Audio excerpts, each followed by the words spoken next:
Entrevista.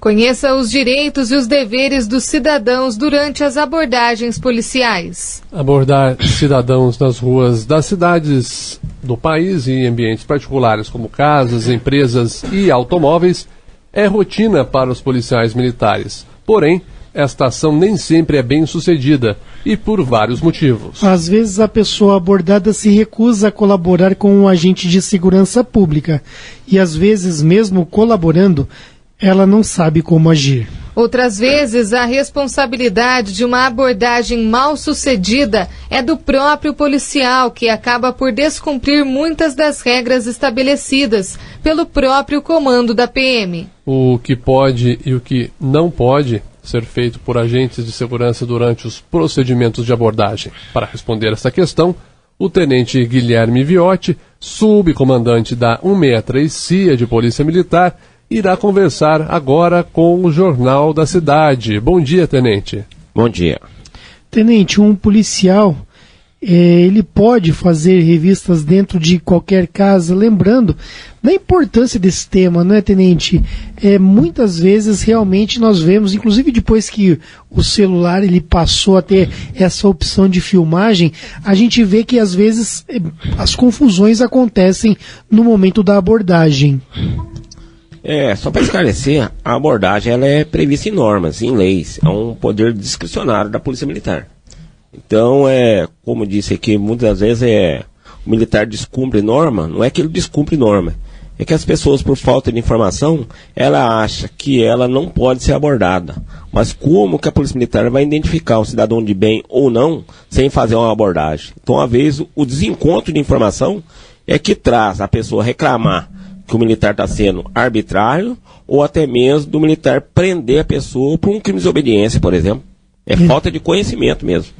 Exatamente. Então, ao longo da entrevista, tenente, o senhor vai falar sobre a abordagem da pessoa, sobre a abordagem em veículos, e vamos começar por essa abordagem nas próprias residências. A gente fica sabendo, às vezes, que a Polícia Militar ela entrou em alguma casa, tenente.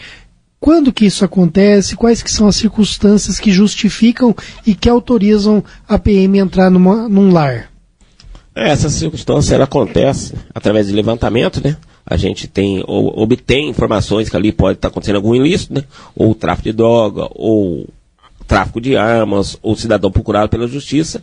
Então a gente procura o juiz para ele expedir esse mandato de busca e apreensão para a gente poder ter o poder para adentrar na casa desse cidadão suspeito. E se não tiver o mandado judicial? Tem algumas circunstâncias, né, que também não necessita do mandatos judiciais, né? Eu vou citar aqui as mais comuns. Às vezes durante um patrulhamento, ou até mesmo uma informação do vizinho, que tem um cidadão por desentender com a esposa, ou vice-versa, que pode acontecer um crime de homicídio. Aí não precisa de um mandato, porque pela nossa própria lei, a vida é o bem maior, né? Então a gente tem que adentrar mesmo, sempre ter um mandato, porque a vida vale mais do que qualquer outra infração que o militar acontece. Tem uma outra situação muito comum que às vezes muitas pessoas desconhecem, que nós chamamos de crime continuado. Às vezes eu estou atrás do cidadão numa perseguição, que ele esteja fugindo a pé ou em veículo, ele adentra dentro da sua residência ou da residência de terceiros, onde o terceiro não está ali para se esconder. Então, como se trata de um crime continuado, eu ainda estou em perseguição, eu não preciso de um mandato para adentrar nessa casa, para prender esse cidadão, para recuperar algum produto de crime que esteja com ele. Ou seja, o bandido está fugindo da PM, ele correu para dentro de uma casa, se trancou lá dentro, vocês entram atrás? A gente entra atrás porque é um crime continuado. Se ele fala, não, vocês não têm um mandado para entrar aqui? Quando a gente... E tem outra situação também que a gente também analisa muito, porque é um fato subjetivo demais, não é palpável. O que a gente faz? Também dependendo da circunstância, se for viável também, a gente pode cercar toda a casa, que não é o fato, e aguardar um mandato. Mas dependendo da circunstância, um final de semana, um feriado, e como se trata de um crime que está em continuidade, já está acontecendo, a gente pode adentrar na casa sim. Isso é muito interessante. Existem outras situações que se entra sem... O senhor citou duas. Correndo atrás de um bandido que se esconde na residência, ou então uma mulher, por exemplo, apanhando do marido, também justifica. Tem algumas outras situações? Ou essas são as principais? Essas são as principais. As outras mesmo a gente procura mais cumprir através de mandato mesmo, de busca e apreensão mesmo. Tá bom. Agora vamos falar, tenente, do momento que o policial militar ele está dentro da casa. Lá no interior, o que ele pode fazer, o que ele não pode, tenente? A gente já tem um treinamento que a gente sabe que a gente pode ou não pode fazer. Ou seja, se eu estou cumprindo uma determinação judicial, que ela é legal, e eu estou atrás de objeto de crime, com certeza eu posso fazer tudo. Por exemplo, eu posso abrir um armário, tirar todos os mantimentos, eu posso abrir um guarda-roupa, colocar toda a roupa em cima da cama, eu posso levantar colchão para olhar, eu posso revistar todas essas roupas. Não tem como a pessoa, essa gaveta eu não quero que abra porque tem peça íntima. Mas peça íntima eu vejo em loja. Então não tem nada que impeça. Às vezes as pessoas alegam isso. Às vezes a pessoa alega, não. São objetos pessoais. Objetos pessoais. Não, essa mala minha tem objetos pessoais meu. Um exemplo, que a pessoa usa alguma coisa que é uma coisa que ele vai constranger ela. Mas não, como que eu vou ter a certeza se ela está falando a verdade ou não? Só ou se tem drogas lá dentro. Ou se tem droga lá dentro. Infelizmente ou felizmente, para alguém, a gente cumprir uma determinação judicial, o policial pode fazer tudo isso mesmo. E o policial, aquilo que ele vê, se for algo de uso pessoal do morador da casa, aquilo tem que ficar em sigilo, não é? O policial, ele não sai espalhando, digamos assim, pela cidade aquilo que ele viu, não é, tenente? Com certeza. Se isso acontecer, lógico, isso sendo provado por essa pessoa que sofreu esse constrangimento, ele é responsabilizado por isso, né? Claro. É muito interessante isso. E eu nunca tinha parado para pensar nessa situação, viu, tenente? Realmente, eu estou em casa, às vezes a pessoa é boa, a mãe de um traficante, por exemplo, a mãe de um usuário de droga, não sei. Uma pessoa que é vítima daquele ambiente ali. E a polícia entra por causa do filho. E ela vai ter os seus pertences averiguados. Com certeza. Não tem como, né? Ela vai ter que passar por esse constrangimento mesmo, né? Por isso que realmente o próprio familiar de um bandido, ele tem que ser parceiro da PM, viu, tenente? Né, para não passar por esse tipo de coisa, ajudar a polícia militar, também não é porque é filho que vai passar a mão na cabeça, não. Oi? Interessante que você falou aí, o seu parceiro, o parente desse cidadão, ele tem que ser parceiro da PM. Interessante essa colocação sua, que sentido? Porque muitas das vezes é um dos primeiros passos. Nós estamos cumprindo mandado de busca e apreensão expedido pela autoridade competente por causa disso. Então, onde está a arma, onde está a droga, é lógico que pode acontecer desse ente familiar que é de boa índole, não está sabendo. Mas se souber, até para ele não passar constrangimento de revirar toda a casa, ele já fala, meu filho esconde aqui, meu marido põe aqui, a arma está aqui, a droga está aqui. Isso mesmo. Esse aí quer ser parceiro. Evita mais ficar revirando a residência. Exatamente. Agora, e quebrar as coisas? Às vezes os policiais podem ali, naquela adrenalina, vamos falar assim, tenente, mexendo na casa inteira, pode quebrar objetos e tal. Como é que fica essa questão? Como eu disse, é um fator muito subjetivo, porque às vezes eu estou revistando um determinado local e às vezes na hora de eu movimentar para outro local eu posso esbarrar num copo, numa jarra, num quadro e quebrar, mas isso aí é consequência. É lógico que se tiver que ter uma indenização que, às vezes depende do custo-benefício da pessoa mover uma ação contra o Estado, porque não é contra o militar. Porque o militar, ele é um braço do Estado, ele representa o Estado. A demanda, os gastos que ele vai ter para mover uma ação contra o Estado, às vezes não compensa. É lógico, a não ser que tenha maldade, que eu também nunca vi nesses 24 anos que eu tenho PM, nunca vi um militar chegar lá, não achar nada, né? Eu vou quebrar esse vidro, eu vou quebrar essa jarra, eu nunca vi. Pode ter acontecido, mas na área nossa que eu nunca vi um procedimento contra o militar para ele devido a essa atitude. Interessante. Agora, o morador muitas vezes também ele recebe o policial militar de forma agressiva, ou seja, apesar dele permitir a entrada da polícia, e ele até não tem outra opção, mas ele fica agressivo, palavras de baixo calão. Como que a polícia age nesses casos? A gente pode passar a orientação, como você disse, a gente está cumprindo uma norma legal, determinada pela autoridade competente, que a pessoa, ela tem que franquear, porque não tem como ela não franquear a entrada, mas que ela, pelo menos, ela se comporta de acordo com as normas ditadas pelo militar. Se o militar fala, você fica no canto, a testemunha está aqui, aonde eu for você pode ir junto, que é direito dela, ela tem que acompanhar, a gente até pede mesmo para ela acompanhar junto com a testemunha, eu estou indo no banheiro, eu estou indo no seu quarto, eu estou levantando o colchão, ela vai só obedecer às ordens do policial. Por quê? Porque ela vai ter a oportunidade depois dela questionar o porquê, o que está acontecendo, o que ela tem que fazer, porque aquela ali não é o momento oportuno, aí é onde pode acontecer o crime de desobediência. Porque é quando ela se recusa? É que às vezes a gente tá falando, ó, fica no canto, você fica ali, eu tô dando busca aqui, você só acompanha que daí dá pra você ver. Não, eu quero saber o que tá acontecendo agora. Aí, por exemplo, como a ordem do militar é legal, se é uma ordem legal, ela não cumpriu, ela pode até incorrer no crime de desobediência. Com relação aos objetos, o policial não pode rasgar uma fotografia, rasgar ali um documento, nada disso. Isso não acontece, né, tenente? Ou se acontecer, é algo raro. Se já aconteceu, pra mim é raro, porque, como eu te disse, na quebra dos objetos, eu nunca vi acontecer isso, pelo menos na minha área, nas áreas onde eu atuei, eu nunca vi acontecer uma denúncia porque o militar rasgou uma fotografia, rasgou uma identidade, eu nunca vi acontecer isso. Tá certo. Agora, aquilo que é apreendido na residência, para onde que vai esse material? Esse material vai anexo ao BO e vai para a delegacia, porque a lei brasileira ela tem uns trâmites, né? A Polícia Militar faz até uma parte, que são 2 PM, não são igual em alguns países, né? Que tem um ciclo completo de polícia, né? Como começa e ela mesmo termina até a condenação do cidadão, são normas. Aqui no Brasil é diferente. Então vai tudo apreendido, tudo que está relacionado com o crime vai apreendido, vai para a delegacia. E quando a Polícia Militar chega numa casa para fazer ali uma busca e não tem ninguém na residência, tenente, a polícia entra da mesma forma? Depende do caso. Se for um caso que tá aquela coisa, tá bem substancial, tá bem formal, que ali tem, vamos dizer assim, uma coisa mais grave, um carregamento de droga que está escondido lá, a gente evita de arrombar, porque muitas das vezes, uma vez o morador está ali, mas o imóvel não é dele, o prejuízo vai ficar para quem? Para o proprietário.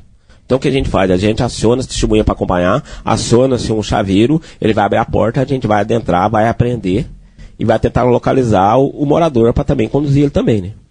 E quando a polícia entra na residência, tendo o morador ali ou não, a polícia militar ela costuma chamar 2 testemunhas, como por exemplo 2 vizinhos para entrarem juntos? A própria norma, o treinamento que a gente já chama, mesmo até pra gente estar amparado, né? Porque quando a pessoa é de má índole, a gente pode achar algum objeto ou ilícito na residência, ela pode alegar, não, o policial que trouxe. Então essa testemunha é a segurança da gente, mas é lógico, dependendo do caso, por exemplo, 3 horas da manhã, eu tenho que aprender aquela droga, eu tenho que conduzir aquele cidadão. Eu vou acordar um vizinho 3 horas da manhã pra ele ser testemunha? Não é que é obrigatório, mas o viável é que isso aconteça, até pra segurança da gente mesmo. E entrar com 2 testemunhas. 2 testemunhas, de preferência neutra.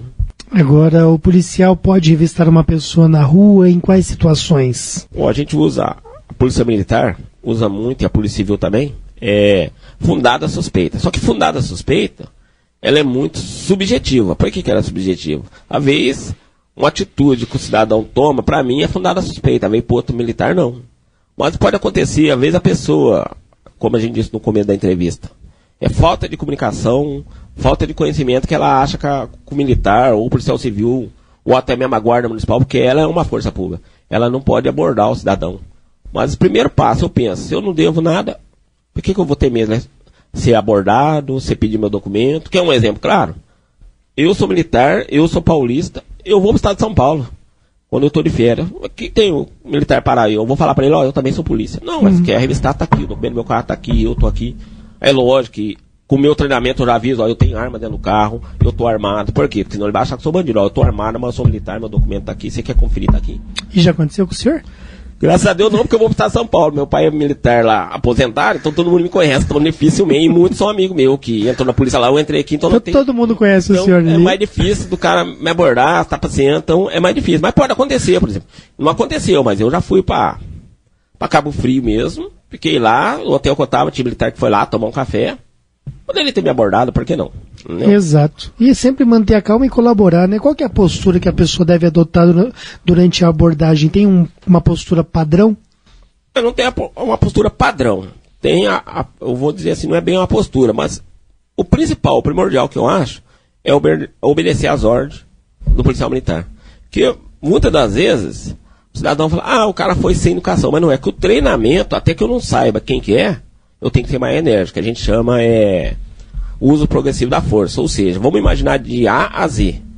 Se o cara tá agindo comigo a Z, com certeza eu vou agir com ele a Z. A partir do momento que eu falo, parado, mão na cabeça, encosta, vira pra parede. É isso que assusta às vezes, né? Obedeça minhas ordens. Ele tá cooperativo, que a gente chama de cidadão abordado cooperativo, por que eu vou gritar com ele? Por que eu vou fazer isso? Então, muitas vezes, é isso que eu tô falando, o cidadão fala, mas eu não devo. Mas quer ver um exemplo que bem pode acontecer?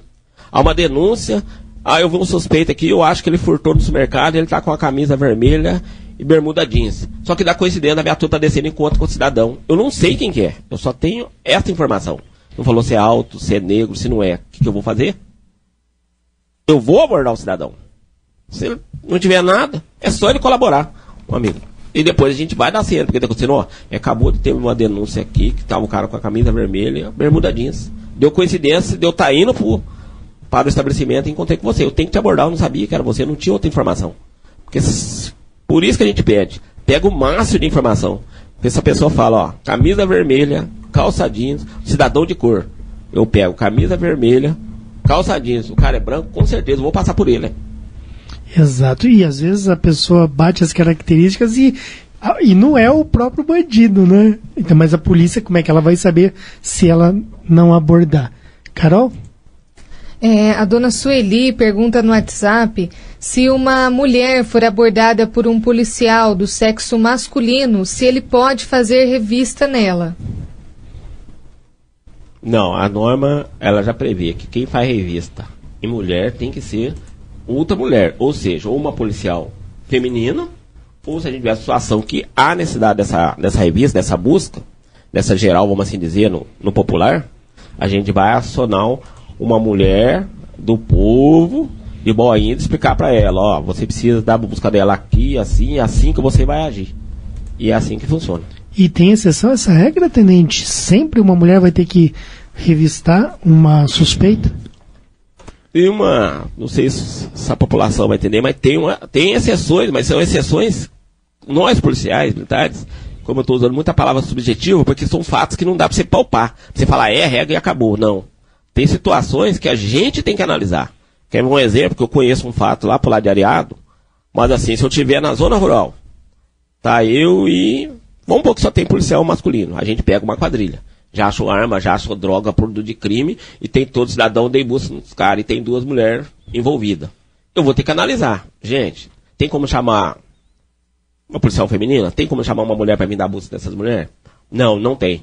Gente, tem como conduzir elas nas viaturas sem busca? Não, corro risco. Minha equipe também corre risco. Eu vou ser profissional. Eu prefiro, a gente usa até esse termo, eu prefiro, como nós dizemos, julgado por 7 do que carregado por 6. Por quê? A gente faz o comparativo da justiça, que são 7 jurados, e um caixão que tem 6 alças. Então é lógico, eu vou ser profissional. Ela vai achar que não, mas eu vou ter que dar a busca nela, não tem pra onde correr. Entendeu? Agora, a busca como? A gente não vai tocar nela. Mas, gente, já viu quando um médico não tem nada a ver com uma outra mulher, que não vamos falar uma mulher que vai ao médico. Ela não, é lógico que o médico toca, pois ele é profissional, mas vamos supor que ele vai lá e a mulher não fica no pé do médico. É lógico que eu vou fazer isso. Eu não vou tocar nas partes íntimas dela. Vou falar, você vai ter que tirar a roupa, eu vou ter que olhar você, como se estivesse olhando um homem, você vai ter que agachar, deixar sua perna na posição assim, vamos dizer assim, aberta de pé, normal, pra ver se não vai cair nada escondido aí. E depois eu vou te algemar mesmo e vou te levar. Porque eu não posso arriscar.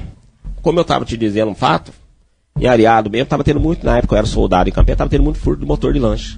Numa área, até ia muito pescar com um amigo lá e tal. E pegaram. E o policial, fora de experiência, não sei porquê, eles conduziram a mulher, fizeram tudo certinho, mas como a lei diz, quando pode dar busca mulher, não deu. Ela conseguiu evidenciar das algemas, até que mudou as técnicas de algemação, né? Foi melhorando. E ela evidenciou, conseguiu tirar, né? Porque entre as partes íntimas dela, dentro da bermuda, ela estava com a arma. Quem que ela tombou primeiro? O motorista, que estava dirigindo a viatura, que a viatura ia tombar. E aí, feriu os 2 militares. E aí? Então, quer dizer, a gente tem que analisar, gente, e aí? Compensa eu arriscar e dar uma geral nessa mulher? Compensa, vamos fazer. Compensa nós posar aqui na roça, esperar amanhecer o dia pra vir alguém. E se chegar mais gente na quadrilha, e chegar com mais gente, não suportar uma troca de tiro, um confronto, e aí? Então é muito subjetivo, mas a gente decide na hora. Tem que decidir pelo que é melhor pro policial, viu, tenente? Isso eu não tenho dúvidas, né? Porque a vida de um policial vale muito e tem que ser preservada. Mas existem casos pode existir, né? Casos de maus policiais que maltratam alguém justamente na abordagem ou que abusem até sexualmente de uma mulher durante uma revista. O que o senhor pode dizer sobre casos de maus policiais nesse sentido? Como toda instituição tem o bom, o ótimo e o ruim profissional, É lógico, isso aí é tudo se há uma averiguação, a gente fala uma apuração, e se consumando dentro da norma e da lei, ele vai pagar por isso, até mesmo dependendo do fato, da gravidade do fato, até excluído da corporação, ele pode ser. Mas eu não conheço muito fato assim não, acho que dificilmente acontece isso. O que acontece é isso que eu estou falando. O policial decide, gente, não tem jeito, eu vou ter que dar a busca dessa mulher. Aí é lógico, a pessoa, geralmente é a pessoa de má índole, porque essa pessoa de boa índole, o militar nem dá busca nela. Ele prefere liberar, como acontece. Às vezes a gente tem patrulhamento aqui em Andradas, tá a turminha bagunçando, alguém liga, olha, eles estavam com um objeto estranho. A gente chega, aonde está esse objeto? Vamos dar busca em todo mundo. Tem mocinha junto? Infelizmente, elas ficam do lado, assiste e vai embora. Por quê? Eu já analisei, gente, por mais que esteja com ela esse objeto, que prejuízo vai trazer para mim, que prejuízo vai trazer para a sociedade. É melhor deixar. É melhor deixar que ela vai embora. Então, acontece muito com a pessoa de má índole. A má índole vai fazer o quê? Ela vai tentar evitar mesmo, que o policial abordou, abusou dela, para ela também prejudicar o policial, porque ela não quer aceitar que ela é uma criminosa e ela está sendo presa. Quando a pessoa resiste muito, pode usar força para fazer a abordagem ali, a revista? É igual eu falei no começo, é supremacia de força. Se eu falo, mão na parede, o cara vai lá, cata, aí eu vou, aí verifico, o cara tem um mandato de prisão contra ele. Eu falo, ó, mão pra trás, que eu preciso te algemar, você tá sendo conduzido. O cara tá cooperativo, por que eu vou usar força? É lógico, se ele fazer força, eu também vou fazer força. Com certeza o policial também vai fazer força. Porque ele tem que fazer para prevalecer a lei. E se o policial, ele bater na pessoa, agredir fisicamente para obter ali uma confissão? Como é que fica essa situação? É isso, como a gente já tem, né? Tá na norma, porque a gente também tem aula de direito. Isso aí é o crime de tortura, é lógico. Depois, tudo é do mesmo jeito que a Polícia Civil, o juiz, também da Justiça, das normas legais, eles apuram o caso antes de imputar um crime a alguém. A Polícia Militar também não é diferente. A Polícia Civil também não é diferente. Ela pega, aceita aquela denúncia, abre-se um procedimento. Provou, ele vai ser responsabilizado dentro da lei e da norma. O que a pessoa tem que ter em mente é que às vezes muitos usam desse artifício de maldade, só que ele tem um preço, né? Porque às vezes ele faz isso porque ele está errado, mas é que é tipo assim, eu vou ser prejudicado, mas vou prejudicar ele também. Só que não é bem assim não, porque ele também tem um preço, porque se ele não provar, ele também pode responder por isso. E aquele caso em que o agente de segurança aborda um cidadão sem documento? A própria norma já prevê, o portar documento no nosso país não é obrigatório. O que é obrigatório é a pessoa abordada, fornecer os dados legais, originais, ou seja, verídico. Não adianta, o cara não porta documento, então vou passar o número do RG tal, o número do CPF tal, e vou passar o endereço tal, mas não é meu, não mora aí. Isso não pode, porque ele incorre em outro crime. Então, se ele passar o documento falso, vocês vão saber que é falso. Porque dependendo, porque às vezes o cidadão passa um documento falso, mas nós vamos pesquisar. E não tem mentira, ela não pendura por muito tempo. Então a gente vai pesquisar. Pesquisa cidadão fulano de tal, ele disse que a mãe dele é fulano de tal, porque todos nós somos cadastrados no país, e vai puxar, falar, amigo, alguma coisa não bate. Porque o cara que mente, ele não consegue, né? Ele vai falar, gente, mas essa rua não existe, Andradas. Entendi. E aí, nesses casos, levam para delegacia. Para delegacia até não é para, como diz assim, aí criminal o cara de imediato, mas porque daí já vai gerar outro procedimento, ou seja, gente, já vamos, assim como a gente diz na linguajar militar, vamos puxar mais a língua dele. Por que ele deu o nome da mãe diferente? Por que ele deu o endereço errado? Por que o CPF dele não bate? Ele está escondendo alguma coisa. Então, o correto é isso mesmo. Ele não é obrigado a portar documento, mas toda vez que perguntar o nome dele, nome do pai, endereço, ele tem que dar os dados completo e correto. E no caso dos automóveis, quando que pode entrar no automóvel e fazer a revista? Tem gente que afirma que o automóvel é o prolongamento da minha residência, ou seja, para entrar no meu carro só com mandado. Como é que fica essa situação? No automóvel a gente faz, para provar, tem uma norma, eu não lembro agora no momento, onde se enquadra como extensão do lar. Geralmente, vamos dizer assim, que eu já vi muito, é o fato que eles usam como exemplo, o caminhoneiro, que ele usa a boleia do caminhão, ele cozinha, ele mora ali, aí tem uma norma que diz que ali a justiça aceita, né? Tem jurisprudência que aceita como extensão do lar. Agora, não veio que numa blitz, a partir do momento que o cara pode estar escondendo arma de fogo, droga, objeto ilícito, eu não preciso mandar para averiguar o caso dele. É lógico que a gente vai tomar a mesma atitude numa residência, no sentido assim, de chamar a testemunha, para acompanhar, até para ele falar, não, jogou essa arma aí dentro, jogou essa droga aí dentro. Mas não tem esse caso, fala, não, você quer me parar na blitz? Beleza. Quer revistar meu carro? No meu carro eu quero mandar. Porque senão como é que eu paro 30 carros numa blitz? Como é que eu vou andar com 30 mandatos, eu não sei qual carro que eu vou parar? Exato. Nós conversamos então com o Tenente Guilherme Viotti, subcomandante da 163 CIA de Polícia Militar aqui da cidade de Andradas, esteve aqui para falar sobre a abordagem policial, os direitos e os deveres dos cidadãos nesses momentos. Tenente, eu queria então agradecer a participação do senhor mais uma vez, a entrevista muito explicativa, não é? E o conhecimento levado aí aos ouvintes da Rádio Vinícola faz com que o trabalho dos senhores fique mais fácil. Nós agradecemos e continuamos lá, e qualquer policial tem condição de explicar. Se alguém tiver com muita dúvida, não entendeu, a gente toma à disposição também para trazer mais esclarecimento, que será bom para o policial militar, até mesmo durante uma abordagem, durante uma conversa, como o cidadão também desinformado. Tá, quarta-feira que vem o senhor volta, Tenente? Com a graça de Deus. Com a graça de Deus.